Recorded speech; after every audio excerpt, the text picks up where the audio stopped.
Mr. Duterte. Yes, ma'am. You ever overheard in a certain incident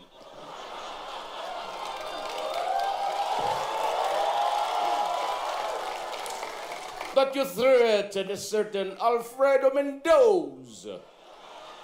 Kala mo na sa simbahan ka, nag-e-echo eh. Alfredo Mendoza. And what is really reprehensible is that 2 days after you threatened Mendoza, he was found dead with a gunshot wound in the head. What the hell is happening to my Itoyo City? Ambot.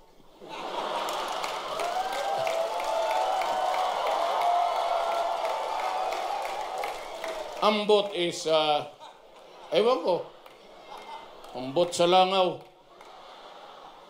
Well, anyway, trabaho niya yan. And I said, ma'am, if you have the goods on me, if you think that the proof would be enough to prosecute me, file the case in court. I'd be happy to see you there. One word, Mayor, ang inyong isasagot sa aming mga katanungan. Yes, sir. May mga pangalan ng tao, may mga... Ako na una magbebuhay naman, Mayor Duterte, Secretary Leila de Lima. Like Jane of Tarzan. One word, Jade. Okay. Si Inday, Sara Duterte.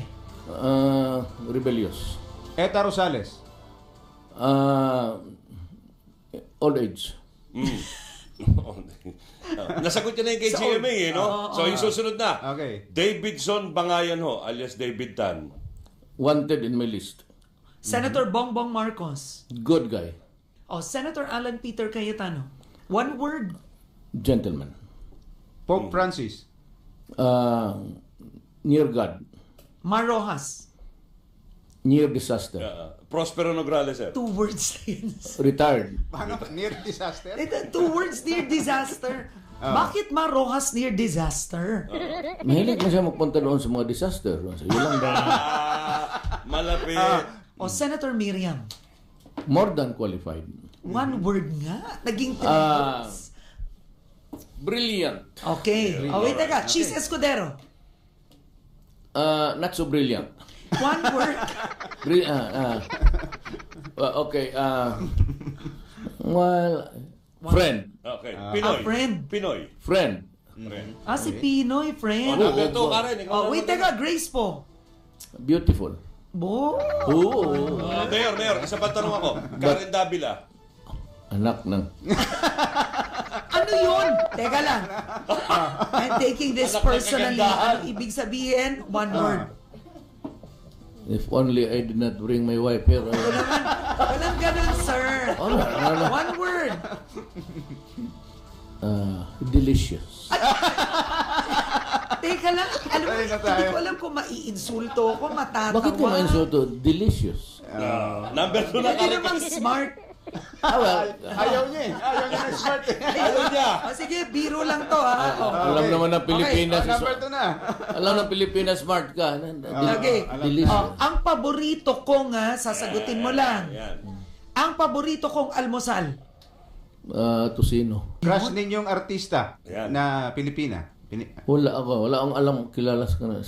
Kay Karen na Si lang Karen muna lang ako. talaga. Kay Karen na lang muna. Diyan na lang.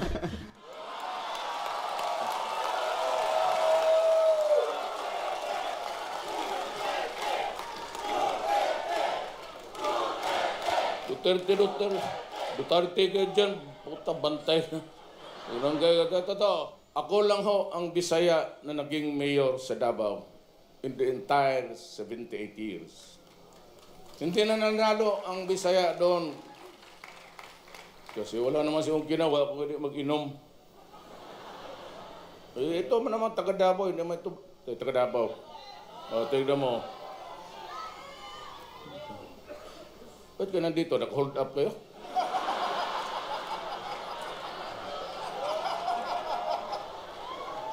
Bakit medyo bumagsak ko. 2 beses ako kumuha ng economics. Ordinaryo lang ako eh. Hindi naman ako valedictorian. Ako 7 years ako sa high school. Kayo dito, hindi pa kayo nakatapos, no? Wala kayong ginawa ko na mag-inom, pati utang.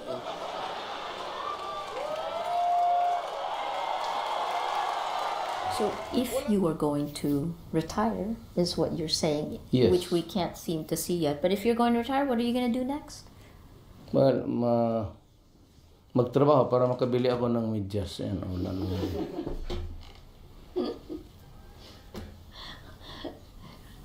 Mayor Duterte.